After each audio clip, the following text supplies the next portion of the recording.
Hola, ¿cómo están? Buenas noches ya. Ya estamos en otoño y los días comienzan a ser más cortos.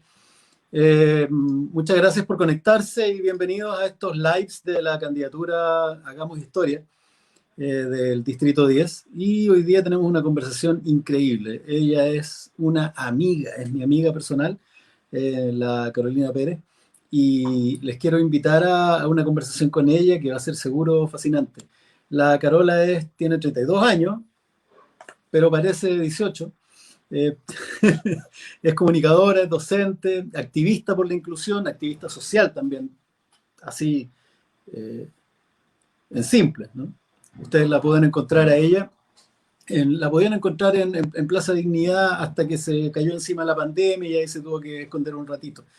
A los 24 años sufrió un accidente automovilístico que la dejó con tetraplegia. La tenemos ahí con esa. Mira, después de la sonrisa de Víctor Jara, viene la sonrisa de la Carolina Pérez. Es como así, como un kilómetro de dientes que ilumina la habitación. Hola, Caro, ¿cómo estás? Qué felicidad de conversar contigo. Qué bueno, Jorgito, poder saludarte. Muchas gracias, Jorge, por la invitación. Gracias por la presentación también y un honor poder acompañarte en todo este camino, este proceso larguísimo que imagino que ha sido muy duro y a la vez muy satisfactorio por todo lo que he podido observar en tu campaña, en tus redes sociales. Así que feliz de tener esta conversación contigo, con todas las personas que se vayan sumando. Tenemos que dar tres datos de la Caro, que es importante que en el futuro no tengan ninguna relevancia, pero que hoy día son importantes para para tener la conversación. Carolina tiene una discapacidad que la limita en su movilidad, de alguna manera, ¿no? También es lesbiana y Caro también es activista social, pero también, y eso es solamente para dar pie a las conversaciones que vamos a tener, es feminista y ella ha promovido las necesidades de inclusión en Chile, creado conferencias, da charlas, dicta clases, tiene un programa de radio, es embajadora de turismo accesible y se convirtió en quizás la primera persona discapacitada en viajar a la Antártica, ¿no? Se diplomó en nutrición, dietética, en neurociencia, juega tenis, cinturón negro aikido, que es como una superheroína la Caro y estoy muy orgulloso de ser su amigo. Entonces, esas cosas, todos esos datos que uno da, son para dar pie a la conversación que vamos a tener. ¿De qué se trata cuando nosotros hablamos de una constitución inclusiva? Voy a dar una pequeña introducción al respecto. Cuando nosotros hablamos de una constitución en torno, por ejemplo, a los derechos humanos, cuando hablamos de una constitución paritaria, cuando hablamos de una constitución inclusiva, no estamos hablando de que en alguna cápita, en algún lugar diga, ¿no? Oh, esta constitución respeta los derechos humanos, o esta constitución respeta los derechos del medio ambiente. Lo que nosotros necesitamos es que se escriba completamente con ese espíritu en el corazón y en el lápiz, ¿no? Em, una constitución inclusiva es mucho más allá del tema exclusivamente de la discapacidad. Entonces, me gustaría que desde ahí, Caro, le empezáramos a dar con el tema. Dale nomás. Sí, bueno, efectivamente, tal cual como tú lo mencionas, Jorge, desde hace muchos años que se vincula la palabra inclusión única y exclusivamente al tema de discapacidad. Y eso es algo que tiene que ver con un trabajo sociocultural, en realidad, y también bastante asistencialista, que ha ido dejando ya 42 años de visualización bastante rancia, digámoslo. Todo Mm. este tema del espectáculo televisivo y abusivo también de la Teletón que existe durante 42 años de existencia ha dejado un halo de asistencialismo muy grande.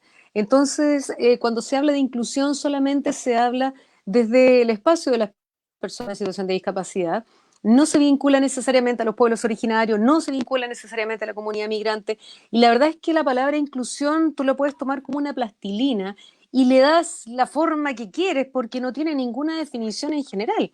No vamos Mm. a hablar de la RAE, no vamos a hablar de aquellos libros, sino que simplemente por algo de sentido común entender que ni siquiera los grupos excluidos son los que le dan el pie a la palabra inclusión, sino que son los grupos que han sido discriminados desde cualquier área. Y de Mm. dentro de esos grupos, de cualquier área, están pueblos originarios, comunidad migrante, diversidad sexual, personas que están privadas de libertad, mujer, niñez, personas mayores. Es un grupo gigantesco, entonces si observamos la cantidad en espacios numéricos también, por ejemplo, las personas mayores son más de 4 millones de personas, las mujeres Mm. somos más de la mitad del país. Las personas en situación de discapacidad somos 3.200.000 personas aproximadamente. Entonces Lo ya no primero que hay hablamos que de decir grupos es que, minoritarios. exacto, que no son minorías. Exacto, no somos grupos minoritarios, son una gran cantidad de personas que formamos todo este grupo y lo que me llama la atención es que se profundice tan poco y por lo demás que se enseñe tan poco respecto a este tema. Ahora creo que todos los segmentos vinculados a la inclusión deberíamos estar efectivamente en el núcleo que significa hoy día Chile, que es Plaza Dignidad y estar con todos, todas y todos los chilenos ahí. Hay una idea que a mí me gusta mucho de tu discurso, que es justamente esto, que la idea de inclusión no tiene que ver con ir a ayudar a estas pobres personas, ¿no? A mí me gusta mucho una actitud bien rebelde que tienes tú con esa visión victimizante. Incluso tú estuviste en desacuerdo con la inclusión de escaños, ¿no? De Sí, escaños especiales. Eh, así es. te molesta todo lo que tenga que ver con la caridad, con el asistencialismo. De dónde nace este espíritu? Porque es un espíritu bien, con toda la carita de niñita que tenés tú, es más dura y le vais bien de frente a ese tipo de cosas. ¿De dónde te nace eso? Sí, lo que pasa es que soy uno de los grupos, Jorge, la cual tuve la fortuna de observar a través de los medios de comunicación de qué manera se nos visualiza. Ya. Entonces, una de las cosas de las cuales me, mm, me llamó más la atención cuando se me ocurrió este bicho extraño en la cabeza de crear un programa radial, no sé por qué, se me ocurrió hacer un programa radial que duró 9 años y medio al aire. Mi Mm. pregunta fue, ¿por qué motivo al ingresar en una silla de rueda a algún lugar me tienen que observar como si tuviera 25 años menos de lo que tengo? Y Mm. fue bastante chocante porque en realidad yo tuve mi accidente a los 24 años, tengo casi 41. Hay que ver ahí algo con la edad, tengo casi 41 años y en este tiempo he podido ver, por ejemplo, que cuando me estaba, solo un ejemplo, mira, muy básico, hace un tiempo atrás estaba con una de las personas con las cuales trabajo, hace bastante tiempo atrás, en realidad antes de la pandemia, esperándolo para tomarme un café y yo soy lagartija, tomo mucho sol, entonces estaba esperándolo y se acercó una señora y me dejó 300 pesos en las piernas. ¡Oh! Jorge, apito de nada. Yo lo estaba esperando porque era mi compañero de pega, ¿cachai? Y de repente se acerca la señora y me deja 300 pesos en las piernas. Como... Ahora, tenía dos alternativas ahí. O le decía un par de garabatos a la señora, o le decía muchas gracias, pero no lo necesito. Entonces opté por la segunda opción. Porque me doy Claro, cuenta de que no hay una mala intención detrás. No hay una claro. falta de educación tremenda. Tenemos una historia que definitivamente, por lo menos yo no me siento absolutamente identificada con ella. Y sí lo que necesitamos es un fortalecimiento del Estado tremendamente grande, pero no vivir de la asistencia ni la caridad del resto. Entonces, todas estas políticas públicas que están encima de una constitución creada en dictadura con políticas públicas pobres, rancias, son efectivamente las que hoy día nos dañan y no solamente nos dañan ahora, nos han dañado durante muchísimo tiempo. Cabe destacar Mm. también que hay muchas personas que les encanta y les resulta bastante cómodo vivir desde ese espacio asistencial. Mm. Pero no vamos a avanzar, Jorge, no vamos a avanzar con escaños reservados de un 5% para personas con discapacidad. No, no, de lo personal, y me hago cargo de mis palabras, es no necesitamos necesariamente que que existan personas con discapacidad para tener un reconocimiento constitucional. Necesitamos personas con discapacidad que hagan efectivamente una gran carta magna o personas que Mm. estén realmente comprometidos con el tema de la inclusión para lograr este reconocimiento constitucional. Mm. Por esa razón y muchas otras yo no estaba de acuerdo y no estoy de acuerdo con los escaños reservados desde ese lugar. Por supuesto, sí, para los pueblos originarios, que los pueblos Mm. originarios están, incluso creo que quedamos muy cortos de lo que debería haber tenido esta reserva de pueblos originarios. Mm. Pero efectivamente toda esa parte desde ahí, parte desde de esa mala práctica, esa mala visualización y un paradigma sociocultural que lo que realiza finalmente es dejarnos como un sujeto de caridad Exacto. empobrecido, que cada vez que hacemos algo es como milagroso. Y no, no hay nada milagroso, no hay nada bonito en aquello, sino que simplemente es algo que hay que hacer, ser un sujeto de derecho y también cumplir con nuestras responsabilidades con el resto de nuestros ciudadanos. Bueno, siempre para una forma de élite va a ser mucho más cómodo la caridad que asumir su responsabilidad con la sociedad, ¿no? Dar unos pesitos en la Teletón en vez de hacerse cargo constitucionalmente del tema. Así que, pero eso es. A mí me gusta esa visión que tú planteas porque sirve, como tú dijiste, de plastilina para cualquier forma de inclusión. En el fondo, yo recuerdo cuando se discutió al principio el tema de paridad con el primer gobierno de Bachelet, salieron muchas personas a decir, ¿y por qué deberíamos beneficiar solamente porque son mujeres? Esto tiene que ver con el mérito, ¿por qué estamos haciendo esto? Esto incluso es malo para las mujeres. Y uno decía, no, pues, ¿no? La propia presidenta decía, no, no, no, lo que pasa es que esto está tan injusto que hay que ayudar a balancear para que eventualmente la sociedad sola se acomode, ¿no? Como liberar el péndulo que está pegado en un lado, seguramente el péndulo se va a ir un poco para el otro hasta que haya efectivamente paridad, igualdad, y esto entonces se puede aplicar también a cualquier forma de desinclusión, ¿no? O de desaventajamiento. En el fondo, entender que la sociedad no está hecha de un montón de gente igual y unas pocas minorías, sino que en realidad es una enorme cantidad de grupos que todos tienen formas de desaventajamiento. Están los migrantes, están las personas con discapacidad, están las personas LGBTIQ, está la mitad de la sociedad, que son las mujeres, todos los pueblos originarios, casi todos de alguna manera pertenecen a un grupo que debe ser nivelado para que alcancen formas de la igualdad. Esa idea a mí siempre me ha Exacto, parecido muy, muy, muy atractiva. Em, pero, pero, exactamente. pero yéndonos, de todas maneras, a pesar de que estamos de acuerdo con eso, a mí de todas maneras me gustaría conversar contigo el tema particular de la discapacidad. Eh, hay un, hay una primera situación que a mí me gustaría despejar contigo, que es qué significa hoy día. Ya dijiste una, ser discapacitado en Chile. Dijiste una, sujeto de caridad, sujeto de espectáculos, ¿no? Televisivos de la caridad y del melodrama, ¿no? Que es cierto, todo esto es duro y por supuesto que uno no va a disminuir el efecto que puede tener una condición así en la persona o en una familia. Pero a veces es bien morboso lo que ocurre en Muchísimo. televisión. Uno siente que esa es algo que ocurre. Pero en general, desde tu punto de vista, ¿qué significa hoy día ser discapacitado en Chile? ¿Desde qué punto de vista? Ojo con el punto de vista. De un ciudadano de derecho, ¿no? Un sujeto de derecho, no como alguien que pide ayuda. Eso me gustaría.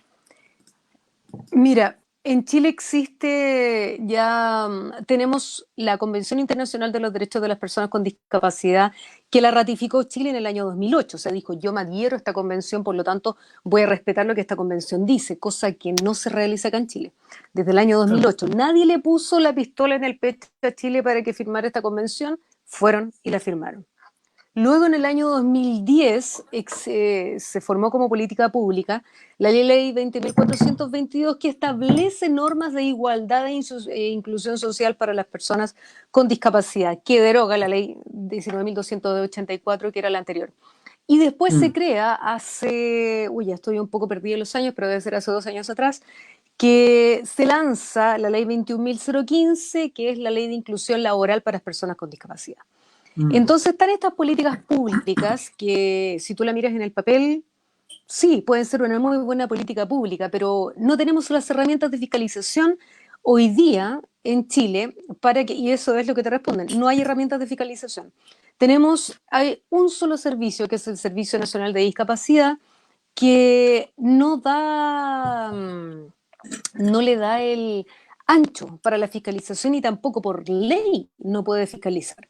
Entonces, son políticas públicas muy bien escritas en el papel, que hablan tanto de inclusión desde la educación, accesibilidad universal, interpretación de lengua de señas y muchísimas otras cosas más que tienen que ver con aranceles, etcétera. Y por otra parte está la ley 21.015, que es la última, que tiene que ver con la ley de inclusión laboral. ¿Cuál es el tema con la ley de inclusión laboral? El tema con la ley de inclusión laboral es que tú tienes que contratar a una persona con discapacidad cuando existan más de 100 trabajadores. O sea, la persona con discapacidad tiene que ser la número 100.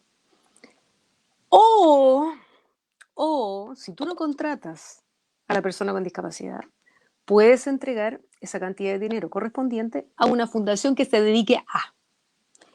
¿Qué es lo que pasa? Aquí en Chile tenemos un conglomerado de fundaciones sin fines de lucro que se han forrado con el tema de la inclusión laboral, y cuando salió la ley 21.015 purularon, pero como coliflor por todas partes donde tú los puedas observar, purularon las fundaciones sin fines de lucro y se empezaron a forrar con todas estas empresas que decidieron no contratar, pero están cumpliendo con la ley. Entonces deciden no contratar a la persona con discapacidad, pero efectivamente cumple con la ley. Por lo tanto, ¿las quieres denunciar? Ok, ¿para qué las vas a denunciar? No, porque lo que estás haciendo es prácticamente poco ético, por decirlo bajo. Entonces, entre el año 2019 y el año 2020, en plena pandemia, se despidieron a muchísimas personas con discapacidad de los trabajos, acogiéndose a la ley del empleo.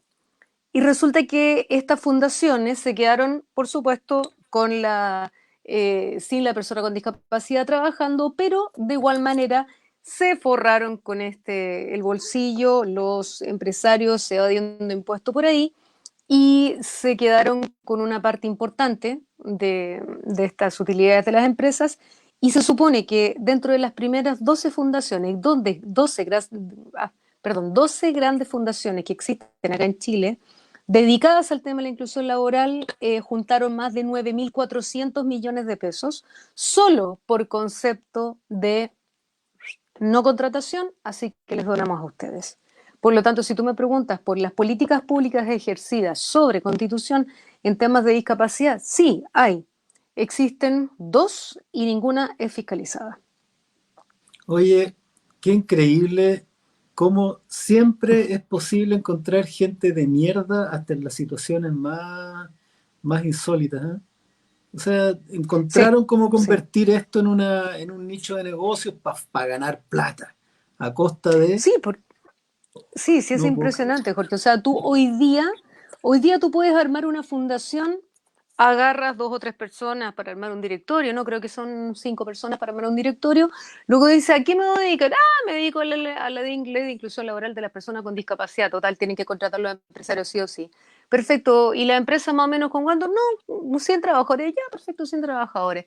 Y si nosotros nos conseguimos 2 o 3 personas que hagan charlas, perfecto. Le vendemos este paquete, hacemos esto, ningún problema. Hoy no podemos contratar, no importa, usted nos pasa la plata, nosotros somos una fundación, y en vez de contratar usted a la persona Y con lo hago. discapacidad, usted nos puede pasar la plata a nosotros.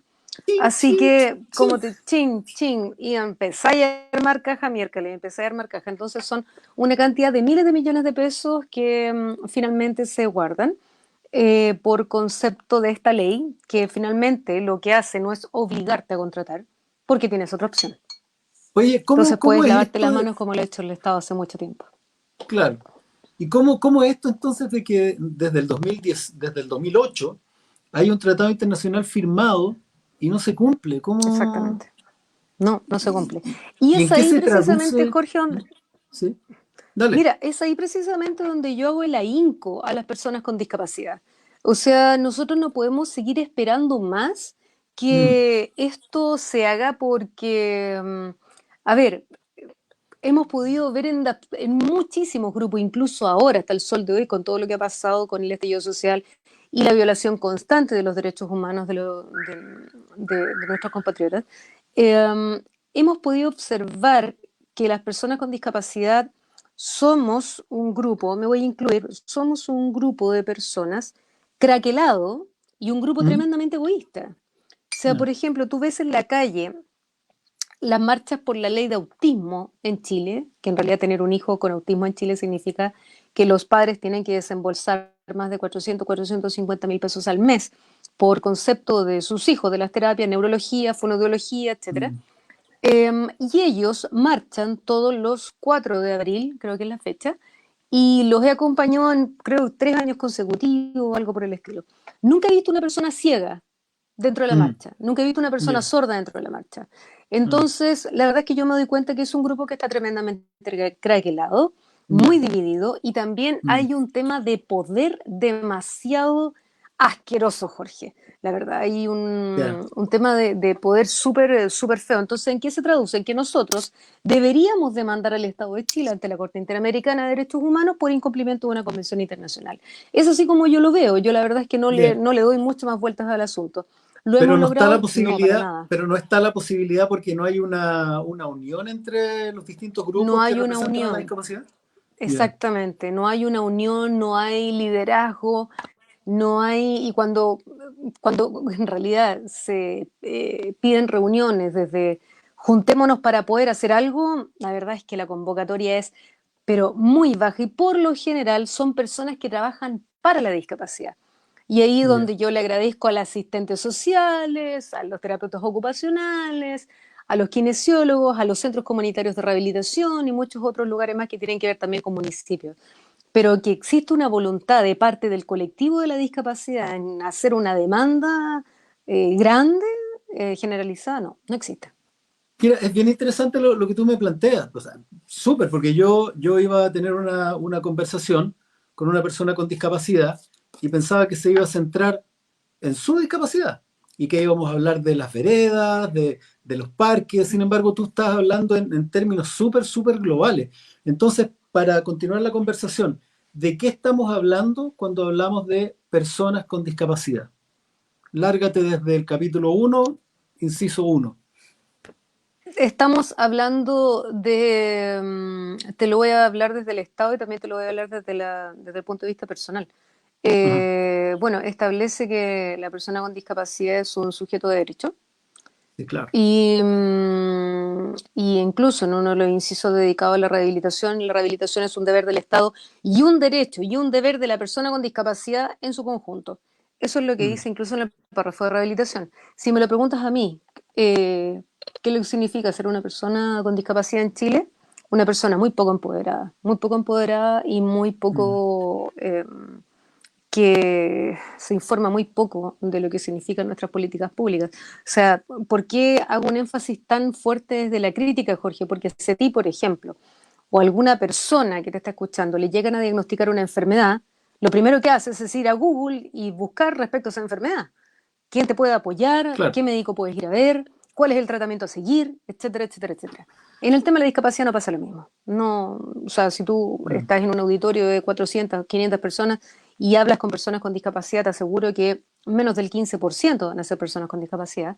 Y mm, de ese 15%, no creo que ni siquiera la mitad se sepa la ley 20.422. Entonces, creo que hay, para poder hacer algo en Chile, hay que terminar con este tema del exceso de asistencia. Y por otra parte, yo debo señalar de que hay miles de personas, miles y cientos de personas en Chile que trabajan para la discapacidad, que la verdad es que se han sacado el lomo y que estas políticas públicas que existen hoy día existen gracias a ellos, no a un colectivo mm. organizado. Ah, mira. Y cuando, mira, yo era incluso más radical cuando te decía hablemos desde cero.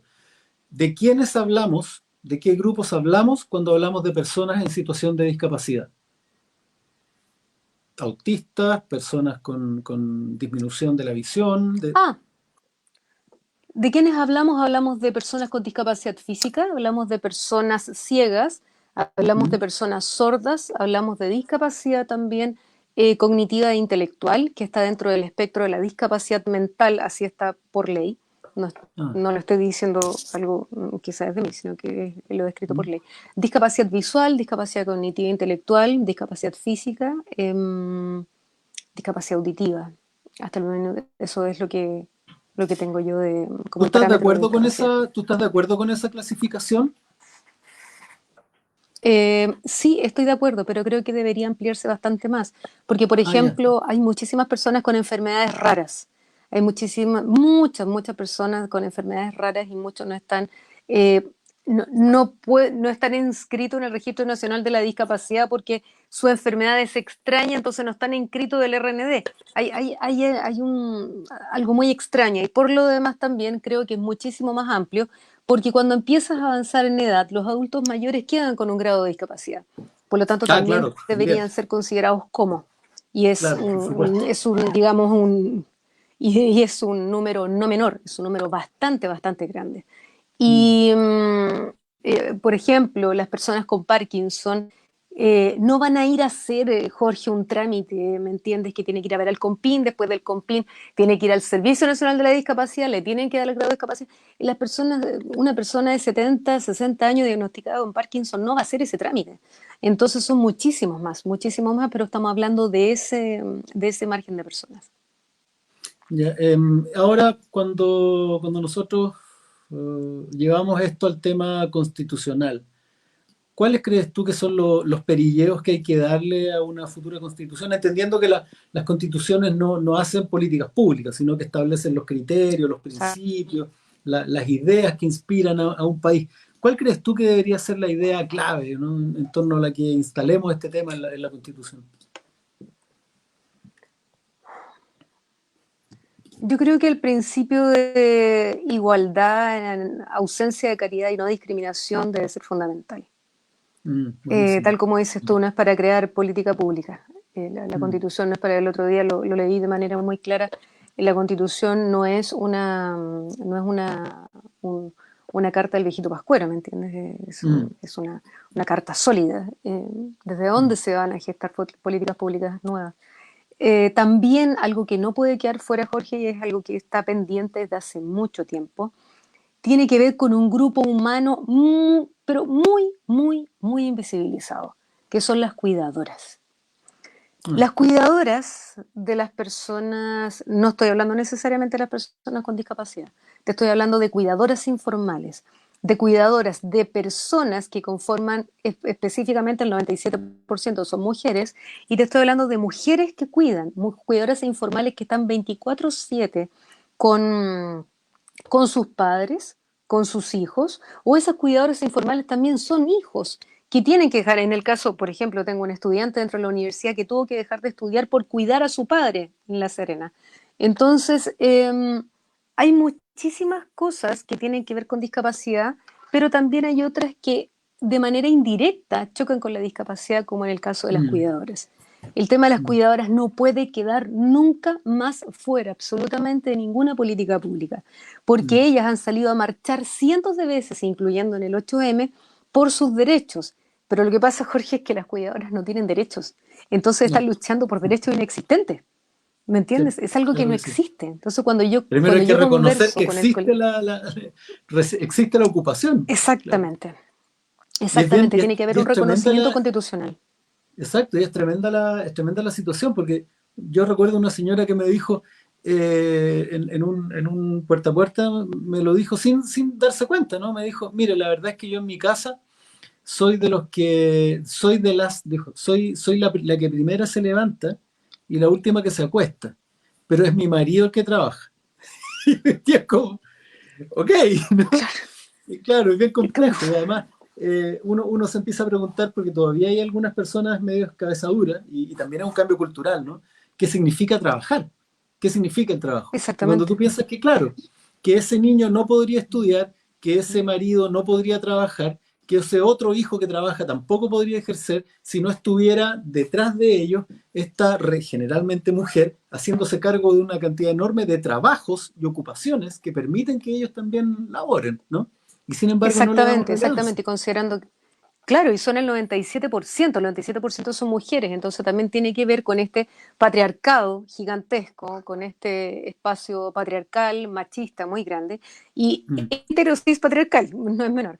Entonces es bien complicado, Jorge, el tema de las cuidadoras porque necesitamos un reconocimiento constitucional, sí, pero que sobre ellos ejerzan políticas públicas de ellas. Es mm, absolutamente necesario. No puede recaer más que hayan mujeres que tengan a sus hijos y tengan que dejar de trabajar específicamente por cuidarlos porque tienen algún grado de discapacidad, altísima dependencia, como por ejemplo una parálisis cerebral. mm. Entonces tienen que dejar de trabajar. Tienen dos opciones: o la dejan hacer teletrabajo, que tiene que estar con su hijo prácticamente al lado, pero es un cuidado que es 24/7 y hay Sí, claro. un lavado de manos de parte del Estado como Poncio Pilato de manera gigantesca en relación a las cuidadoras. Oye, hay una pregunta que es ¿cómo decirlo? Más metete, más... Dale Tú nomás. tienes... No, no, me refiero a que tú tienes tu pareja y ella, tengo Sí, entendido que es migrante. así es. Ya.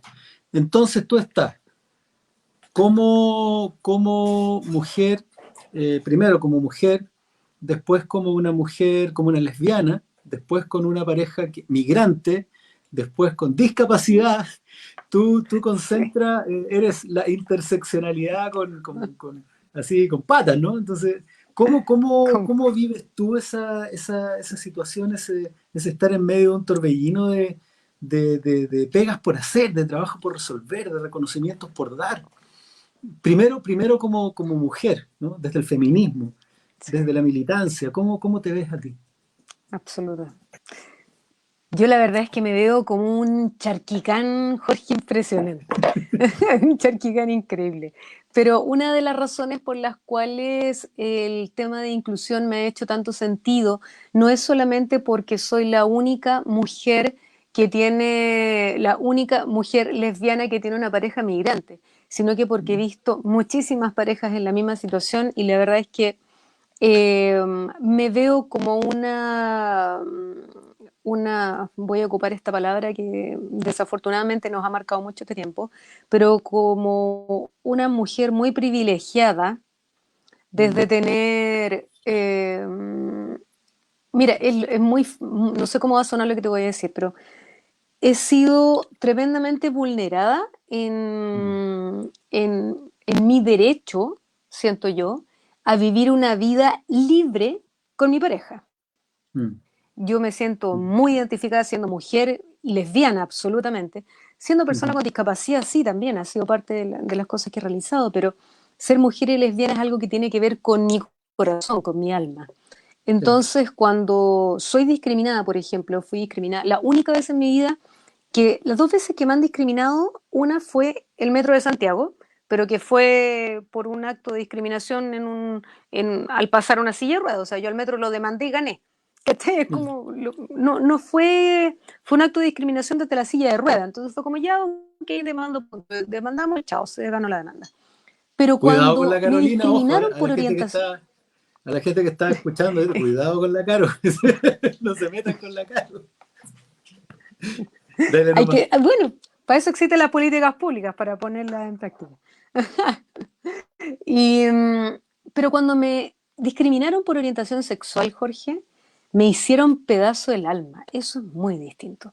A mí Mm, me discriminaron por orientación sexual dentro de una consulta médica. Y efectivamente, la doctora que me discriminó fue una doctora que tuve durante 20 años. Entonces fue brutal el acto de discriminación dentro de la consulta y fuera de la consulta también, con una mujer de ultraderecha. En alguna parte me dio por ahí, se dio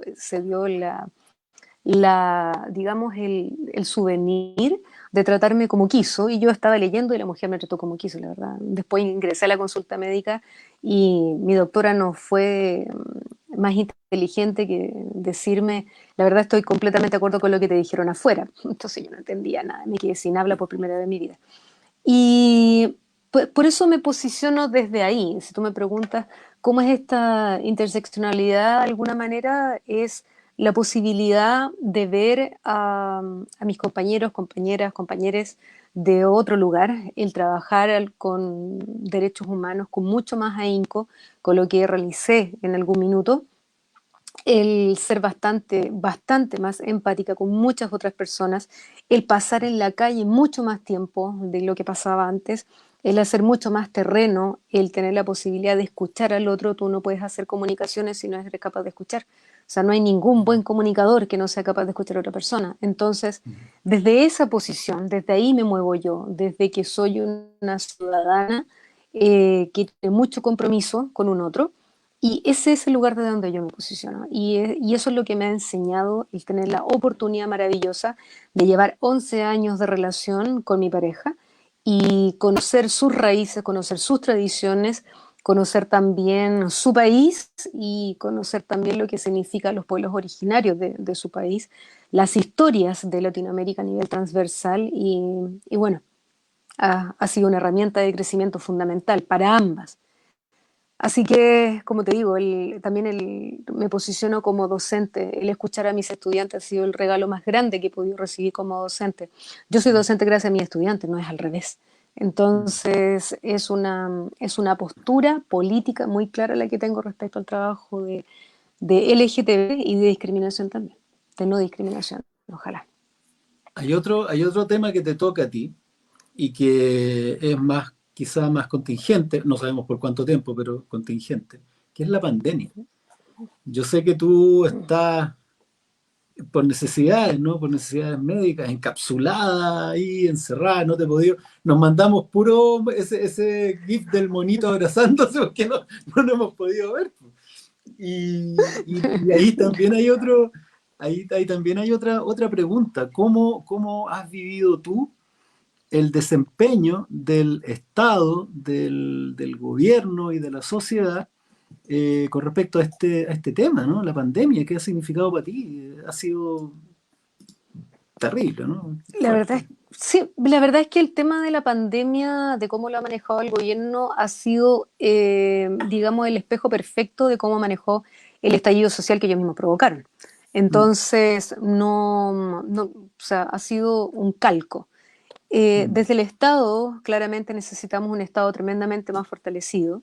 Por otra parte, y insisto, que el gobierno continúa violando los derechos de todos los ciudadanos. mm, Y cuando me refiero a todos los ciudadanos, quiero ser muy clara que yo acá no estoy hablando de personas que estén ilegal o no en este país. Para mí no hay ciudadanos ilegales.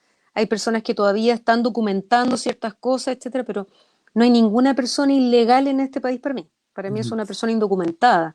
Pero cuando hablo de ciudadanos y hablo de compatriotas, hablo de todos, todas y todas las personas que estén acá, viviendo en este país. A eso me refiero. Mm. Entonces, la pandemia me ha tocado muy duro. ¿Desde qué lugar, Jorge? Creo que conmigo ha sido tremendamente conciliadora la pandemia porque tengo la posibilidad de estar en nuestra casa, eh, tengo la posibilidad de estar trabajando, digamos, realizando mis charlas, mis clases y mis cosas, porque tengo también la posibilidad de pagar internet. Si tengo frío, tengo una estufa con que calentarme. Si tengo calor, puedo abrir la ventana. Tengo amigas maravillosas que viven muy cerca mío, que cuando he necesitado comprar medicamentos lo han hecho por mí. Cuando necesito comprar en el supermercado también lo han hecho por mí. Tengo una familia. Entonces tengo muchas cosas, Jorge, que muchos compatriotas nuestros no tienen. Y desde ese lugar, si tú me preguntas cómo han vivido la pandemia, bien.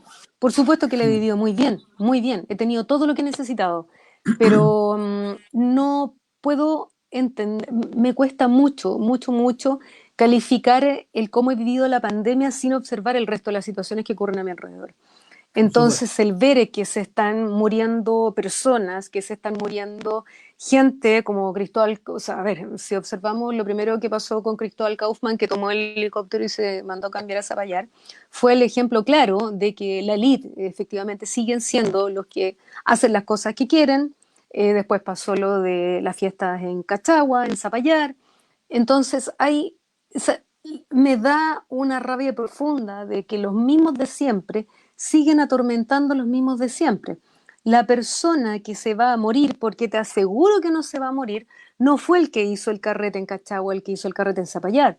La persona que se Mm. va a morir va a ser esa persona que trabaja para ellos dentro de la casa, que está en un sistema público y que tiene que transportarse en metro todos los días. Exacto. Entonces, eso es lo que me duele ver de la pandemia.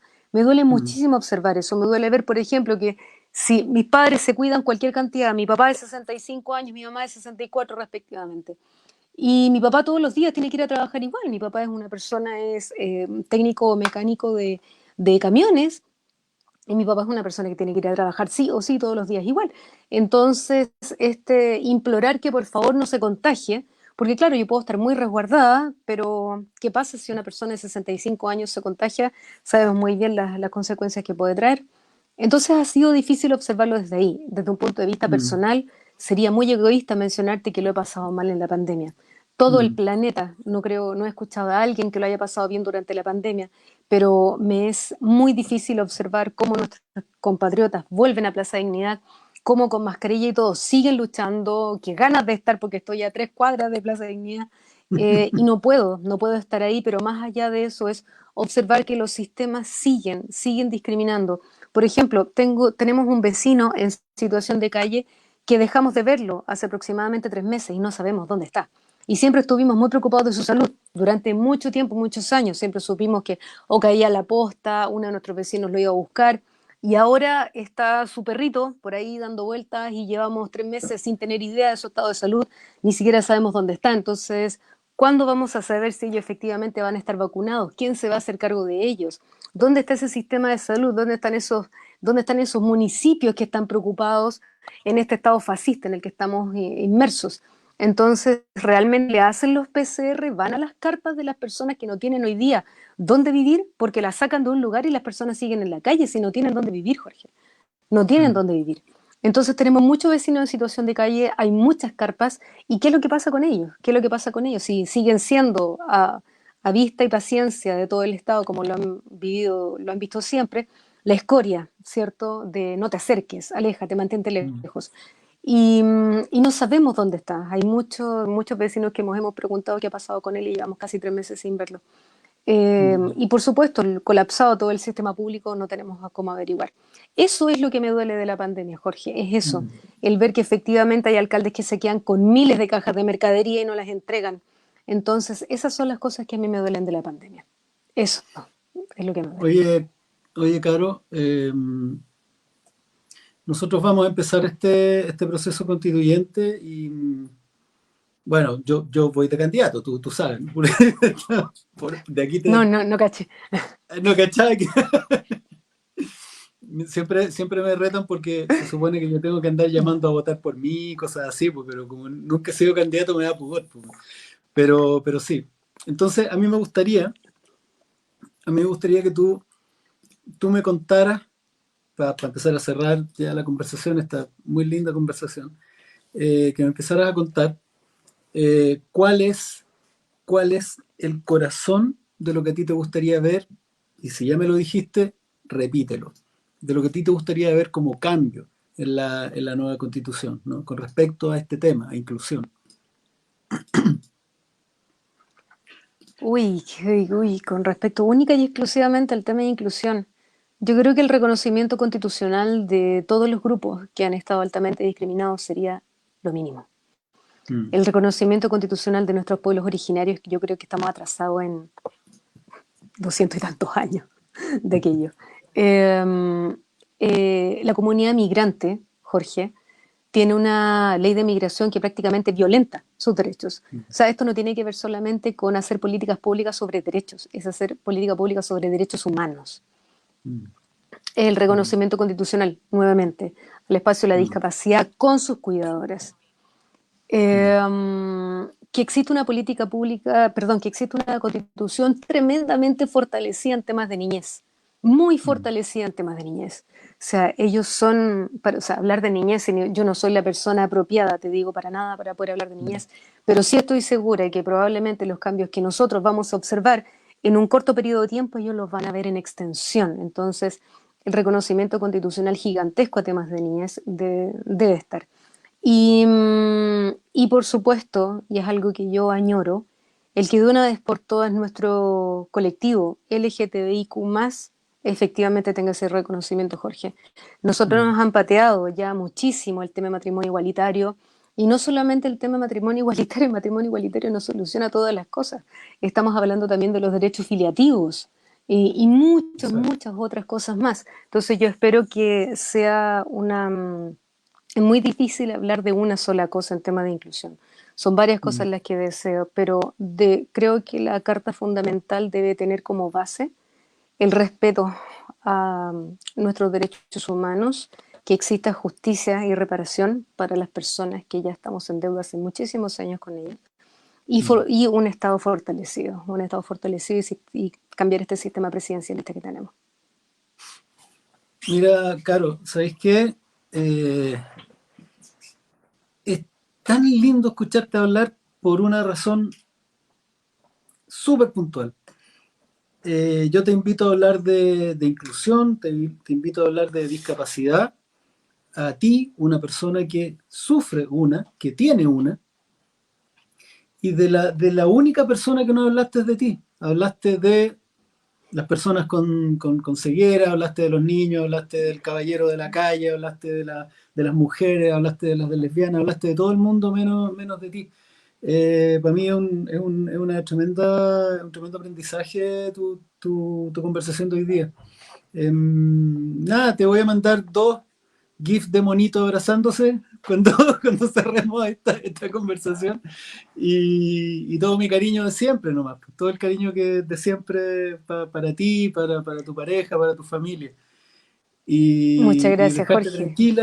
dejarte tranquila ahora que descanses, 45 minutos de conversa maravillosa y a los Gracias. escuchas, a la gente que está viendo esto, también darle las gracias y qué rico que hayamos tenido esta conversación y que agrado hablar con alguien como tú. Así que los invito a Gracias, ti Jorge. a todos los que quieran a una nueva conversación que estaremos anunciando, no tan bonita como esta, pero seguramente también interesante.